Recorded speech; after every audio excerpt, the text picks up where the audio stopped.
சிங்கே K Chandru, Kovai மாநகர மாவட்ட கழகச் செயலாளர். என்னுடைய இடதுபுறம் இருக்கின்றவர் வடக்கு மாவட்ட கழகச் செயலாளர் கே சண்முகவடிவேலு. வலதுபக்கம் இருக்கின்றவர் நம்முடைய வழக்கறிஞர் முருகராஜ், மாநில தொழிற்சங்க பேரவையினுடைய துணை சட்ட ஆலோசகராக கழக பணியாற்றி கொண்டிருக்கின்றோம்.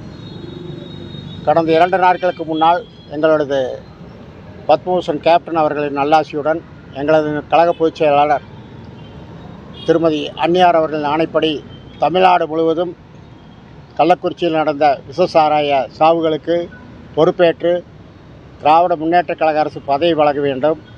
அதேபோல் இது தனியாகப்பட்ட ஒரு வழக்காக இல்லாமல் சிபிஐ வழக்காக மாற்ற வேண்டும் என்ற ஒரு 5 கோரிக்கைகளை வலியுறுத்தி இன்றைய தினம் கோவை மாவட்ட கழக ஆட்சித்தலைவர் கிராந்திகுமார் அவர்களிடம் நாங்கள் மனு கொடுத்தோம்.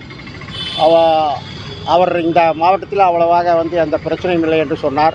இருந்தாலும் கஞ்சா விற்பனைகள் அதிகமாக இருக்கின்றது. மீண்டும் இந்த சாராய பிரச்சனை இந்த கோவையில் வராமல் இருப்பதற்காக நீங்கள் நடவடிக்கை எடுத்து நம்முடைய கவர்னரிடம் பரிந்துரை செய்ய வேண்டும் என்ற ஒரு கோரிக்கையை நாங்கள் அவர்களுக்கும் கொடுத்திருக்கின்றோம். இன்றைய தினம் பார்த்தால் கள்ளக்குறிச்சியிலே 63 பேர் இன்றைய தேதியில் இறந்திருக்கின்றார்கள். இதற்கெல்லாம் பொறுப்பேற்று நம்முடைய தமிழக அரசினுடைய முதல்வராக இருக்கின்ற ஸ்டாலின் அவர்கள் உடனடியாக பதவி விலக வேண்டும் என்ற ஒரு கோரிக்கையும், அதேபோல் இந்த துறையினுடைய அமைச்சராக இருக்கின்ற அமைச்சர் முத்துசாமி அவர்கள் உடனடியாக பதவி விலக வேண்டும் என்று கேட்டுக்கொள்வதோடு, தமிழகம் முழுவதும் டாஸ்மாக் கஞ்சா கள்ளச்சாராய விற்பனையை உடனடியாக தமிழக அரசு தடுத்து நிறுத்த வேண்டும்.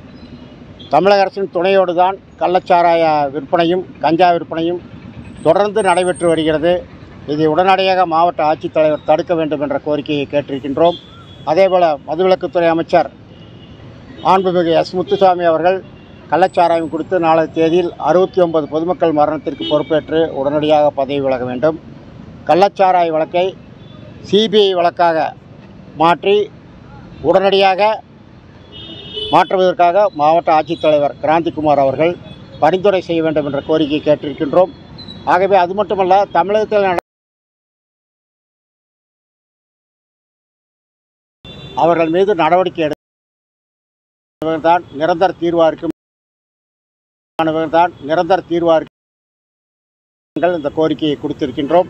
ஆகவே இந்த தமிழகத்தில் நடக்கின்ற கள்ளச்சாராய விஷயங்கள் இன்றைக்கி பார்த்திங்கன்னா அதுக்கு எங்களது அன்னியார் சொன்ன மாதிரி இறந்தா கள்ளச்சாராயத்துக்கு 10 லட்சம் ரூபா நிதி கொடுக்கறது குடும்ப நிதி கொடுக்கறது முதல்ல தமிழக அரசு தடுத்து நிறுத்த வேண்டும். அவர்கள் கொடுப்பது நிதியாக இருந்தாலும் அது மக்களுடைய வரிப்பணம் என்பதை தமிழக முதல்வர் மறந்துவிடக்கூடாது.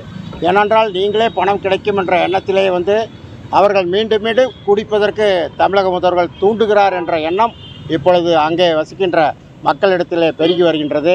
ஆகவே இருக்கின்ற 63 பேர் இறந்தார்கள் என்பது முக்கியமல்ல, அந்த கள்ளக்குறிச்சியிலே 63 விதவைகள் உருவாகி இருக்கிறார்கள் என்பதை தமிழக அரசு புரிந்து கொள்ள வேண்டும். ஆகவே இந்த உடனடியாக நடவடிக்கைகளை நீங்கள் நிறுத்துவதற்கு அனைத்து நடவடிக்கைகளையும் எடுத்துக்கொள்ள வேண்டும். கூட்டணி கட்சி சேர்ந்தவர்கள் இன்றைய தினம் பார்த்தால் சென்னையில் உண்ணாவிரதம் அண்ணன் எடப்பாடி அவர்கள் தலைமையில் நடந்து கொண்டிருக்கின்றது. எங்களது கழக பொதுச்செயலாளர் நேரடியாக சென்று அதற்கு ஆதரவு தெரிவித்திருக்கின்றார். ஆகவே இந்த போராட்டம் இதோடு நிற்காது.